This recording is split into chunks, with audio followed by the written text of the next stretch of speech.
महिमा। और जैसे आपका वचन आता है हम प्रार्थना करते हैं, सुनने वाला कान समझने वाला मन दीजिएगा और आपका वचन हमारे जीवन में कार्य करके सो पूरा फल प्रभु आपकी महिमा के लिए यीशु मसीह के नाम में amen amen hallelujah praise Lord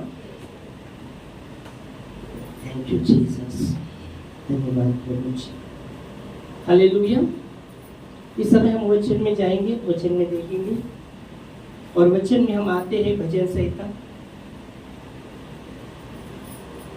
उसका 28वां अध्याय और 7 वचन।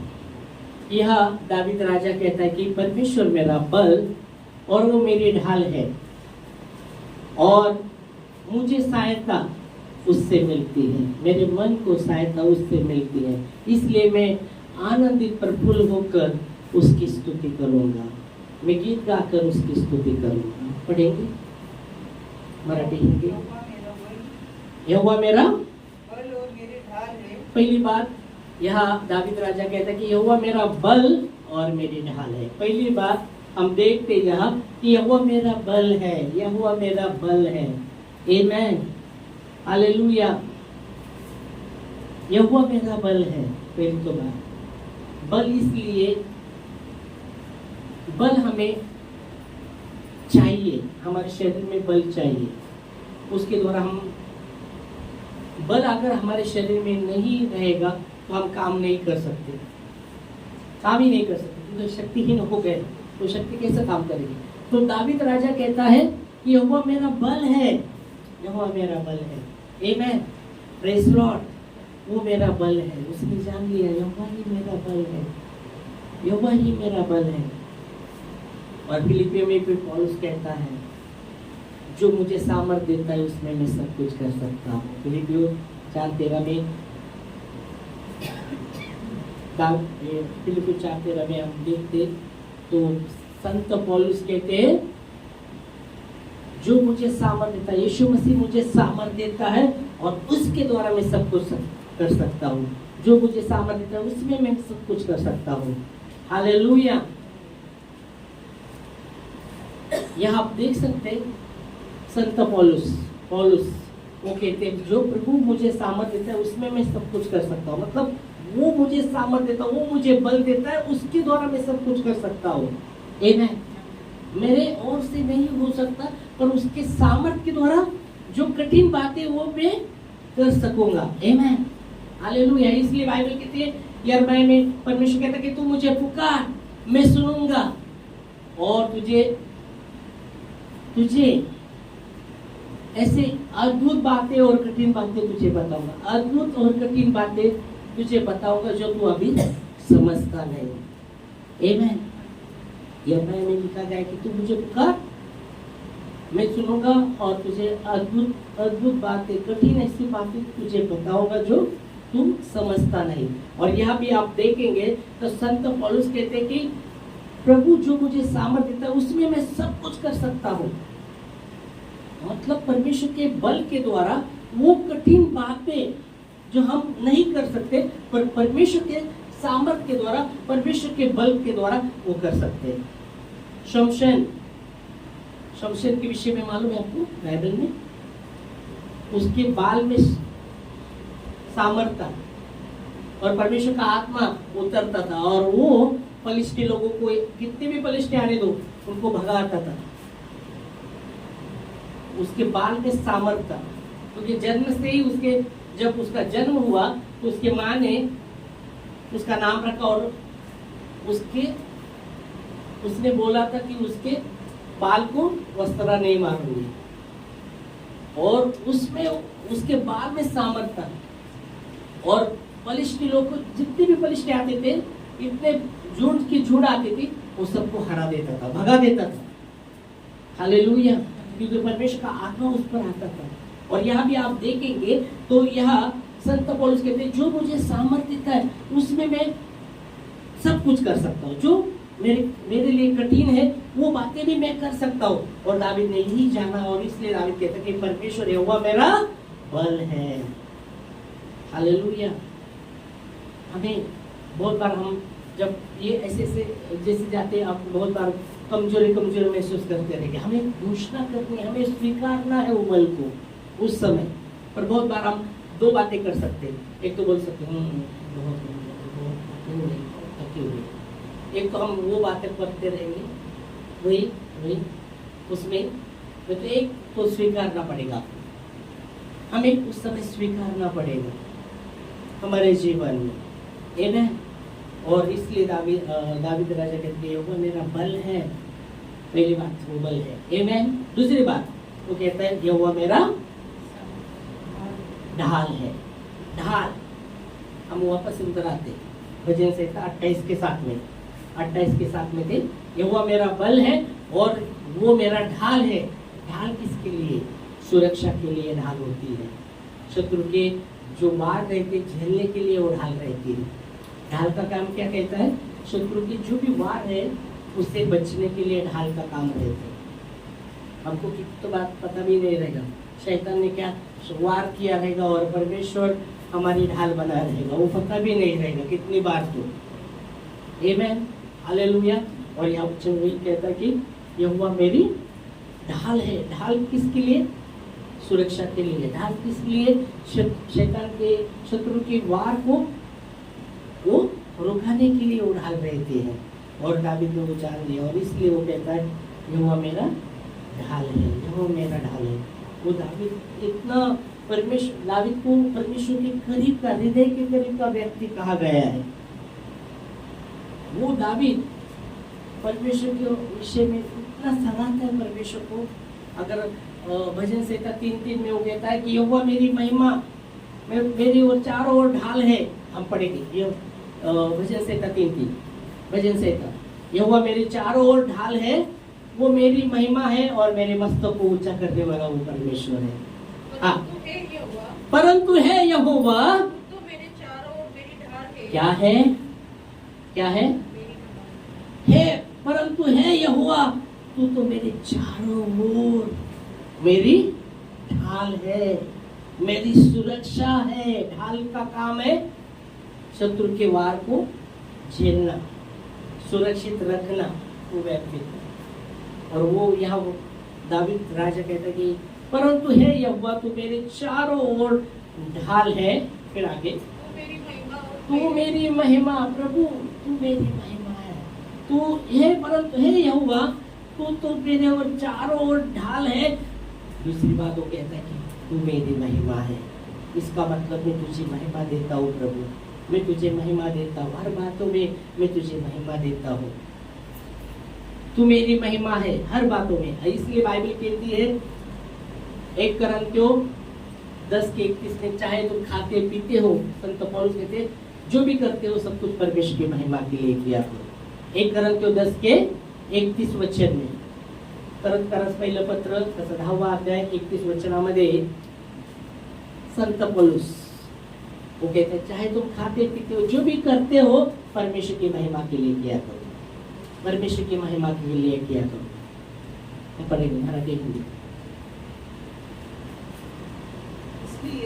इसलिए तुम चाहे तुम खाओ, चाहे चाहे तुम तुम पियो, पियो, चाहे जो कुछ भी करो, पर याद रखो किसके लिए करना। चाहे तुम खाओ पियो, जो भी कुछ करो, याद रखिएगा आगे सब कुछ परमेश्वर की महिमा के लिए। याद रखना है कि सब कुछ परमेश्वर की महिमा के लिए वो करे। और वही आप देखेंगे तो दावीद राजा यही कहता है कि परंतु है यहोवा तू मेरे और चारों ओर ढाल और तू मेरी महिमा है, तू मेरी महिमा है, तू मेरी महिमा है। आमीन। जब मैं तुझे महिमा देता हूँ तो मेरे मस्तक को ऊंचा करता है। उसके भजन संहिता 3:3 में वो कहता है परंतु हे यहोवा तू मेरी ढाल, मेरे चारों ओर ढाल और मेरी महिमा है और मेरे मस्तक को ऊंचा करने वाला परमेश्वर है। मराठी मध्ये कसे वाचा? तरी हे परमेश्वरा तू माझ्या भोवती कवच आहेस, कवच आहेस, तू माझे गौरव आहेस, हाँ, तू माझे डोके वर करणारा आहेस। आमीन। तो क्या बोल रहा है बच्चा भजन संहिता 3 में? परंतु हे यहोवा तू मेरी चारों ओर ढाल और मेरी महिमा है। जब मैं तुझे महिमा, चारों ओर तू मेरी ढाल और तू मेरी महिमा, मैं तुझे महिमा देता हूँ, मैं तुझे महिमा देता हूँ, हर बातों में मैं तुझे महिमा देता हूँ, मैं तुझे महिमा देता हूँ. हालेलुया. मी तुला गौरव देतो देवा, सर्व गोष्टीमध्ये मी तुला गौरव देतो. आणि म्हणून तू माझं मस्तक, माझं डोकं उंच करतोस. तू मला लज्जित पंचित होऊन देणार नाहीस. का? कारण मी तुला गौरव देतो देवा. मी तुला गौरव देतो म्हणून मला तू लज्जित पंचित होऊन देणार नाही. तू माझ्या चारीवर ढाल आहे, तू माझं गौरव आहे आणि माझं मस्तक उंच करणारा तू देव आहे. आमेन. परंतु हे यहोवा, तू मेरे चारों ओर ढाल, तू मेरी महिमा और मेरे मस्तक को ऊंचा करने वाला परमेश्वर है. आणि संत पौलुस म्हणतो, चाहे तुम खाते पीते जो भी करते हो, सब कुछ परमेश्वर की महिमा के लिए किया करो. आमीन. फिर आप भजन से में वापस आते 28वां अध्याय में, 28 के 7 में थे हम. इस पर भरोसा रखने से मेरे मन को शांति मिलती है. किस पर भरोसा रखने से? प्रभु पर भरोसा रखने से, उस पर, यहोवा पर भरोसा रखने से मेरे मन को सहायता मिलती है. आमीन. प्रभु पर भरोसा रखने से मेरे मन को सहायता मिलती है. हालेलुया. सबसे अधिक आप देखेंगे, सबसे अधिक नीति वचन में लिखा गया है, सोने चांदी हीरे मोती से सबसे अधिक अपने मन की रक्षा करना कहा गया है. आमेन. सर्व रक्षणीय गोष्टीपेक्षा अधिक तुझ्या मनाचं रक्षण कर, कारण की जीवनाचा मूळ स्रोत ते आहे. सबसे अधिक अपने मन की रक्षा कर, क्योंकि जीवन का मूल स्रोत वही है. और यहाँ दावीद राजा कहता है, तुझ तेरे पर भरोसा रखने से मेरे मन को सहायता मिलती है.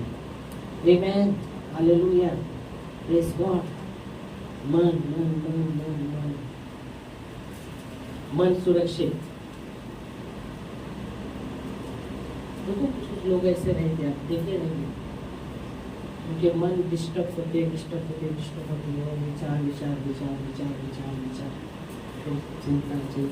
और क्या होता है आपका, कभी कभी किस बात को किसी ने कुछ हादसा हुआ तो उसको मन को शॉक लगता है और वो व्यक्ति पागल होता है, फिर वो होश में नहीं रहता.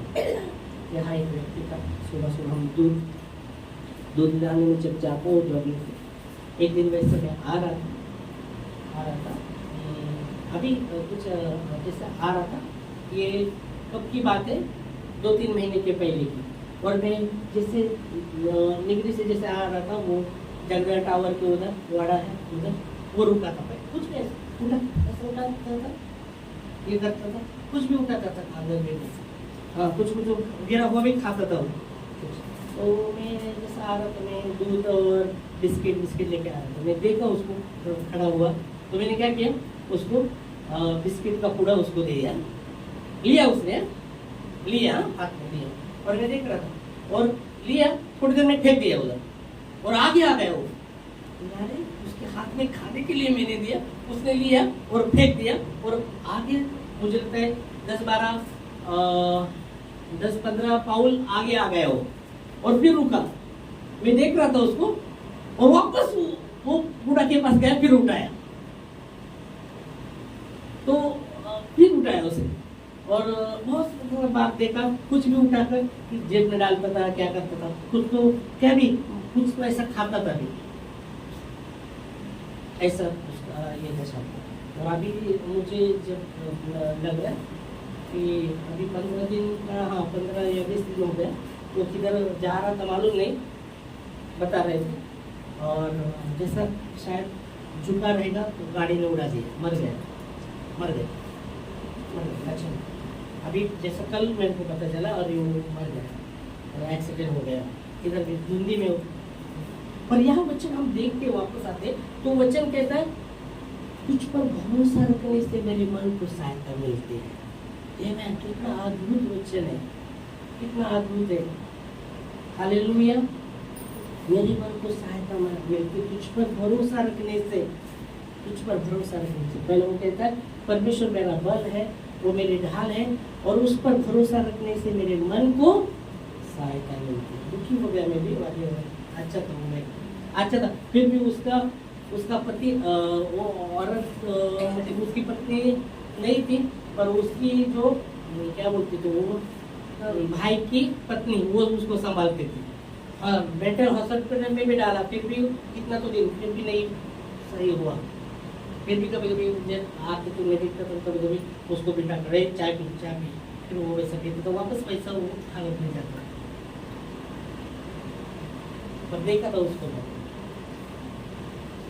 तो यहाँ वचन हम देखते वापस कि प्रभु पर भरोसा रखने से तो क्या कुछ क्या बात होते, किसी को हंसता, जैसा बोले ना शौक लगने से पूरे तरीके से वो पागल हो जाता है। पर बाइबल कहती है, परमेश्वर का वचन में अगर आप देखेंगे, अधिक से मन के विषय में बात की है, बहुत बातें मन के विषय में लिखी गई। आप नीति वचन देखो या भजन में देखो, मन के विषय में बहुत सी बातें लिखी गई है। या मानसिक व्यक्ति भी अगर प्रभु के वचन को पढ़ेगा ना, उसको सुनाई देगा जोर से, वो भी परिवर्तन होगा उसका मन का। आमेन, हालेलुया, प्रेज लॉर्ड। इतना इसलिए दाऊद कहते हैं कि तू मेरे मन का स्वामी है, तूने मेरे माँ के गर्भ में मुझे रचा, उनके बारे में बातों को जानने वाला। और यहाँ दाऊद राजा कहता है, तुझ पर भरोसा रखने से मेरे मन को क्या मिलता है, सहायता मिलती है। आमेन। और इसलिए सबसे आगे जो है मन के विषय में बात किया गया है। रक्षणी सर्वरक्षणी गोष्टीपेक्षा अधिक करून आपल्या मनाचं रक्षण करो। वो कब कैसा होगा, उस पर भरोसा रखने से हमारा मन सुरक्षित रहेगा। आमीन। फिर आगे पढ़ेंगे, इसलिए मेरा हृदय प्रफुल्लित है, इसलिए मेरा मन है ना, मेरा हृदय ना आनंदित है, क्योंकि तुझ पर भरोसा रखने से मेरे मन को सहायता मिलती, इसलिए मेरा हृदय आनंदित है, प्रफुल्लित है, मेरा हृदय प्रफुल्लित है। आमीन। मेरा हृदय कैसा है, प्रफुल्लित है। और फिर आगे वो क्या कहता है, मैं गीत गाकर उसका धन्यवाद करूंगा। मैं गीत गाकर प्रभु का धन्यवाद करूंगा। Praise God. मैं गीत गाकर प्रभु की स्तुति करूंगा, मैं गीत गाकर प्रभु का धन्यवाद करूंगा। क्यों? क्योंकि मेरा हृदय प्रफुल्लित है, मेरा हृदय प्रफुल्लित है, इसलिए मैं गीत गाकर प्रभु का धन्यवाद करूंगा। आमीन, हालेलुया, प्रेज गॉड।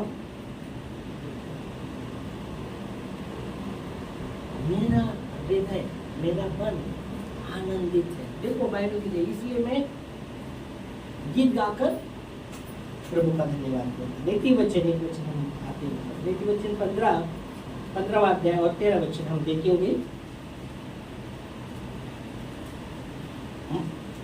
प्रफुल्लित, मन प्रफुल्लित रहने से क्या होता है, मन प्रफुल्लित रहने से क्या होता है, वो कहता है मैं गीत गाकर प्रभु का धन्यवाद करूंगा, मन प्रफुल्लित रहने से। और यहाँ आप देखते हैं वचन में मन प्रफुल्लित रहने से क्या होता है। नीति वचन 15 का 13, मन आनंदित होने से क्या होता है, मन आनंदित होने से मुख पर भी प्रशंसा छा जाती है। हाँ, प्रशंसा मतलब मुख, बाइबल मुख पर क्या होने वाला है, वो मराठीमध्ये कसं लिहिले, आनंदी मनाने मुख प्रसन्न होते। हाँ, आनंदी मनाने मुख प्रसन्न होतं, चेहरा प्रसन्न होतो। आनंदी मनाने चेहरा काय असतो, प्रसन्न असतो। मनातील खेदाने हृदय भंग पावते। दूसरी बात, परंतु मन के दुखी से आत्मा निराश हो जाती है। मन के दुखने से आत्मा निराश हो जाती है। पर बाइबल कहती है आत्मा को शोकित मत करो, पवित्र आत्मा को शोकित मत करो। पवित्र आत्मा दिया गया है। अगर हम दुखी रहते, निराश रहते, तो हम क्या कर रहे हैं, आत्मा को शोकित कर रहे हैं। इफिसियों में लिखा गया है, इफिसियों 4 अध्याय 30 वचन में, आत्मा को शोकित मत करो। छुटकारे के लिए आप पर छाप डाली है, इसलिए परमेश्वर की आत्मा को शोकित मत करो। इपिस्करास पत्र मला वाटतं 4 अध्याय आणि 30 वचन मध्ये काय लिहिलंय? हाँ, परमेश्वर की पवित्र आत्मा को शोकित मत करो। कैसे वो शोकित होता है ये हमने देखा वचन में, वो कैसा शोकित होता है। परंतु मन के दुखी से आत्मा निराश होती है। वो दुख खेदना, दुख रखने से वो आत्मा क्या होने वाली है? शोकित होने वाली है। शोकित होने वाली, शोकित कहा गया, निराशा बोलते शोकित होने वाली। परमेश्वर का वचन कहता है, संत पौलुस कहता है प्रभु में आनंद करो। मैं फिर से प्रभु में आनंद करो कहता है। नेहम्याह कहता है प्रभु का आनंद मेरी ताकत है। पर मन में दुख रखने से क्या होने वाला है? आत्मा भी निराश होने वाली है। परमेश्वर चाहता है हम प्रभु में आनंद करें, प्रभु में आनंद करें। नीति वचन कहता है मन का आनंद अच्छी औषधि है, पर मन के टूट जाने से हड्डी भी जल जाएगी, हड्डी भी जल जाएगी। तो यह वचन दावीद क्या कह रहे हैं? दावीद कहता है तुझ पर भरोसा रखने से मेरे मन को सहायता मिलती है और इसलिए मेरा हृदय प्रफुल्लित है और इसलिए मैं गीत गाकर प्रभु का धन्यवाद करूंगा। आमेन, हालेलुया, प्रेज लॉर्ड। प्रभु को महिमा, प्रेज लॉर्ड, आमेन। तो वो क्या कहता है? तुझ पर भरोसा रखने से मेरे मन को सहायता मिलती है। आमेन। और एक वचन लेके फिर रुकेंगे। भजन संहिता 94:19 वचन, 94 का 19। हाँ, एक वचन हम देखते हैं। मेरे मन में 94 का 19। हाँ, मेरे मन में बहुत सी चिंताएं होती हैं। जब मेरे मन में बहुत सी चिंताएं होती है तो क्या करता है वो? जब मेरे मन में बहुत सी चिंताएं होती है तो क्या करता है वो? तब है यहोवा। जब मेरे मन में बहुत सी चिंताएं होती तब है यहोवा। शांति से मुझको सुख होता है। ऐसा कैसा है? आपने तो देखा परमेश्वर का वचन कहता है किसी बात की चिंता मत करो, है ना? तुमचं चिंताग्रस्त असू नका, पण तुमच्या प्रार्थने निवेदन धन्यवाद करून देवाला कळवा, म्हणजे बुद्धी सामर्थ्याच्या पलीकडे असणे देवाची शांती तुमच्या हृदयात राहील। पर यह वचन कहता है, मराठीमध्ये कसं लिहिले? माझे मन अनेक चिंताने ग्रस्त होते। ओ माझं मन अनेक चिंताने ग्रस्त होतं। असं कोणी म्हणून आपण म्हणू शकत नाही की कोणाच्या जीवनामध्ये चिंता नाही, पण ते म्हणतं माझं मन अनेक याने ग्रस्त होतं, चिंताग्रस्त होतं। तेव्हा तुझ्यापासून लाभणारे सांत्वन माझ्या जीवाचे समाधान। म्हणजे असं होतं का? पण वाचा ते वचन कसं म्हणतंय? माझे मन अनेक चिंताने ग्रस्त होते। आता बघा की तो म्हणतो माझं मन अनेक चिंताने ग्रस्त होतं, अनेक चिंताने ग्रस्त झालं। आता मी काय करतो? जेव्हा आमच्या मनामध्ये भरपूर चिंताने आम्ही ग्रस्त असतो, आम्ही काय करतो? पहिली गोष्ट आम्ही काय करतो? दुखी दुखी चिंता चिंता चिंता आणि त्याने पूर्णपणे ग्रस्त झालो, आम्ही काय करतो? काय करतो त्यावेळेस? आता त्यावेळेस निराश होतो, निराश होतो, निराश होतो, उदास होतो, उदास होतो। आमच्या संगती असं का? निराश होतो, मग आपल्याला कधी झोप लागायला लागते, मग आपण जरा वेळ झोपूया। झोप पण येत नाही, झोप पण येत नाही, मनमध्ये मन करत सगळं चिंता चिंता, झोप पण लागत नाही, शांत झोप पण लागू शकत नाही, है ना? मी म्हटलं मागे म्हटलेलं, एक व्यक्ती अगर 10 दिवस रात्रंदिवस झोपला नाही तो तर काय होणार? एक व्यक्ति अगर रात दिन 10 दिन उसको नींद ही नहीं लगा तो क्या होने वाला? किसने बोला? सुबह के सर्विस में कोई बोला कोमा में जाएगा, बोलो कोमा में नहीं जाएगा, और वो मानसिक उसका है ना पूरी रीति से बुद्धि ये होने वाला है, मानसिक रीति से, क्योंकि उसके मन को आराम ही नहीं मिला। एक भाई ने बोला मैं बोला 10 दिन अगर एक व्यक्ति सुबह शाम रात को सुबह और रात को सोया नहीं 10 दिन क्या होने वाला है? ये मास्टर तो कोमा जाए, मैं कोमा नहीं जाना। और उसका पहले तो बाद में की बात है कोमा में जाने का, पहली बात है वो डिस्टर्ब होने वाला है, वो मानसिक संतुलन बिगड़ने वाला है उसका, मानसिक संतुलन बिगड़ने, तो नींद ही नहीं उसको, आराम ही नहीं, विश्राम ही नहीं उसके मन को, तो उसका मानसिक स्थिति पूरी रीति से बिगड़ने वाला है, पागल जैसे करने वाला है, वो स्थिर नहीं रहेगा, पागल जैसे बातें करने वाला है।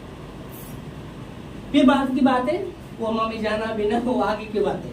तो यहाँ वचन आप देख सकते हैं, ये कहता है कि काय वचन आपने वाचलं होतं स्वतःने, माझे मन अनेक चिंताने ग्रस्त होते. हा मग आपण काय करतो तिथं वापस आपण आलो की आपल्या मनामध्ये भरपूर काय चिंताने आमचं मन ग्रस्त असतं, तेव्हा आम्ही काय करतो, ते प्रॉब्लेम, ते आम्ही निराश होतो, अजून काय करतो आम्ही, निराश होतो, झोपायचा प्रयत्न करतो, झोपच लागत नाही, खिन्न होतं मन, दुखी, मग काहीच करू वाटत नाही, उठू पण वाटत नाही, डोळे तर झोप लागत नाही पण उठू पण वाटत नाही, कारण की खिन्न झाले मन, पूर्णपणे मन के दुखी होने से हड्डी भी सूख जाए, उठूच वाटत नाही मग. पण इथं तो काय करत आहे अशा परिस्थितीमध्ये, तो काय करत आहे, तो म्हणत आहे पुढे काय म्हणत आहे, इस परिस्थिति में वो क्या करता है, हे यहोवा अभी तेरी दी हुई शांति से, मतलब इसने कुछ प्रयास किया रहेगा ना, ऐसे ही शांति नहीं आया रहेगा ना, ऐसा ही शांति नहीं आएगा कि वो एकदम दुखी है और प्रभु का शांति आ गया, नहीं, इसने क्या प्रयास किया रहेगा, मुझे तो लगता है उसने प्रार्थना की रहेगी, वहां लिखा नहीं है कि उसने प्रार्थना की, पर हम सोच सकते उसने उस समय प्रभु को पुकारा रहेगा, क्योंकि बाइबल कहती है संकट के समय तू मुझे पुकार, मैं तुझे उत्तर दूंगा। भजन संहिता 50:15 में लिखा गया कि संकट के समय तू मुझे पुकार, मैं तुझे उत्तर दूंगा, मैं तुझे तेरी सुन लूंगा। 50 की भजन संहिता 50:15 में लिखा गया है। और संकट के दिन मुझे पुकार, मैं तुझे छुड़ाऊंगा। Praise God. बस, और संकट के दिन तू मुझे पुकार, मैं छुड़ाऊंगा, मतलब इसके जीवन में ऐसी स्थिति में उसने, मुझे लगता है उसने दुहाई दी रहेगी, और जब उसने दुहाई दी तब प्रभु की शांति, क्योंकि बाइबल कहते हैं उससे मेल मिलाप कर तब तुझे शांति मिलेगी। तो जब हम दुहाई देते हैं परमेश्वर को, इसका मतलब प्रभु से मेल मिलाप करते हैं, तब प्रभु की शांति हमारी सारी चिंता को दूर करेगी। उसकी शांति हमें हमारे जीवन में, क्या लिखा है कि तेरी शांति से मेरे मन को, हाँ, तेरे शांति से मुझे सुख मिलता है। आयु कहते उससे मेल मिलाप कर तब तुझे शांति मिलेगी, उसके द्वारा तेरी भलाई होगी। आमीन। तो दावीद जो भजन 28:7 में हम शुरू किया, वो कहता है कि परमेश्वर मेरा बल, मेरी ढाल, और उस पर भरोसा रखने से मुझे क्या होती है, सहायता मिलती है, और इसलिए मेरा मन प्रफुल्लित है और मैं गीत गाकर प्रभु का धन्यवाद करूंगा। आमीन। परमेश्वर की आत्मा को हमें शोकित नहीं करना, प्रार्थना के द्वारा। हाँ, हो सकता है दुखी हो सकता है, दावीद भी ऐसे परिस्थिति से गया, तो वो अपने मन को तैयार करता है। क्यों हे मेरे मन, क्यों भीतर व्याकुल है, क्यों तू व्याकुल होता है, अंदर में क्यों व्याकुल, तो वो मन को तैयार करता है प्रभु की स्तुति करने के लिए। आमीन, हालेलुया, प्रेज गॉड। देखो कभी निराशा हो सकती, और आप आराधना में आते, स्तुति में आते, वो निराशा कहा जाती पर तभी नहीं होती, प्रशंसा छा जाती प्रभु की उपस्थिति। आमीन, हालेलुया, प्रेज गॉड। प्रभु को धन्यवाद देंगे इस वचन के लिए। हम इस समय खड़े होकर प्रार्थना में और प्रभु को धन्यवाद देंगे। Thank you Lord, thank you master. धन्यवाद देते खुदा आपके वचनों के लिए जो विश्वसनीय और सच्चे हैं। ओ प्रभु जी, जैसा दावीद ने कहा कि परमेश्वर मेरा बल है, भजन संहिता 28:7 में ओ दावीद राजा कहते हैं कि परमेश्वर मेरा बल है, वो मेरी ढाल है, और उस पर भरोसा रखने से मेरे मन को सहायता मिलती है, और इसलिए मेरा हृदय प्रफुल्लित है, और इसलिए मैं गीत गाकर प्रभु का धन्यवाद करूंगा। गीत गाकर मैं प्रभु का धन्यवाद करूंगा। Thank you Lord, thank you Lord, thank you Jesus. धन्यवाद देते खुदा, आपकी स्तुति करते हैं, आपकी स्तुति करते हैं, धन्यवाद देते हैं, धन्यवाद देते हैं। मुझसे यीशु तूने प्यार किया, धन्यवाद। मुझसे यीशु तूने प्यार किया, धन्यवाद। मेरे पापों के लिए तूने लहू बहाया, धन्यवाद। मेरे पापों के लिए तूने लहू बहाया, धन्यवाद, धन्यवाद,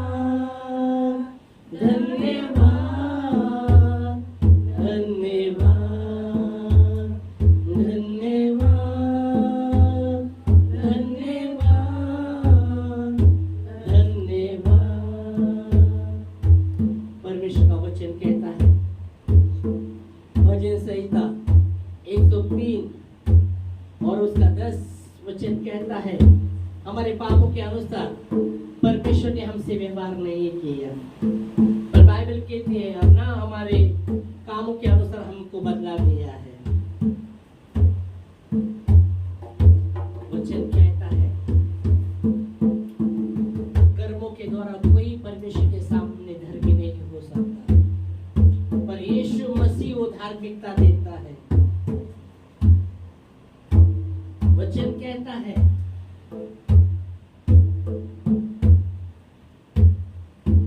धन्यवाद देते खुदा आपके वचन के लिए। यशायाह में लिखा गया है, तुम्हारे पाप कैसे भी लाल रंग के हो, वो हिम के समान सफेद किए जाएंगे। हालेलुया। धन्यवाद प्रभु आपके प्रेम के लिए, आपके लहू के लिए, जो आपने हमसे प्रेम किया और अपना लहू, एक एक कतरा लहू हमारे अधर्मों के लिए आपने बहाया है। प्रभु आपके प्रेम के लिए धन्यवाद देते हैं। ओ ईश्वर अच्छा, धन्यवाद देते प्रभु। Thank you Jesus. बाइबल कहती है, विश्वास के द्वारा अनुग्रह से तुम्हारा उद्धार हुआ है। अनुग्रह से हमारा उद्धार हुआ है, हमारे कर्मों के द्वारा नहीं। विश्वास के द्वारा अनुग्रह से तुम्हारा उद्धार हुआ है, न कि कर्मों के द्वारा। कोई प्राणी परमेश्वर के सामने घमंड ना करे। धन्यवाद देते खुदा, धन्यवाद देते हैं। मेरी विनती को तू सुनता है प्रभु, धन्यवाद। मेरी विनती को तू सुनता है प्रभु, धन्यवाद। मेरी हर एक इच्छा को तू पूरा कर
से मेरे मन को सहायता मिलती है, इसलिए मेरा हृदय ओ प्रफुल्लित है और मैं गीत गाकर प्रभु का धन्यवाद करूंगा।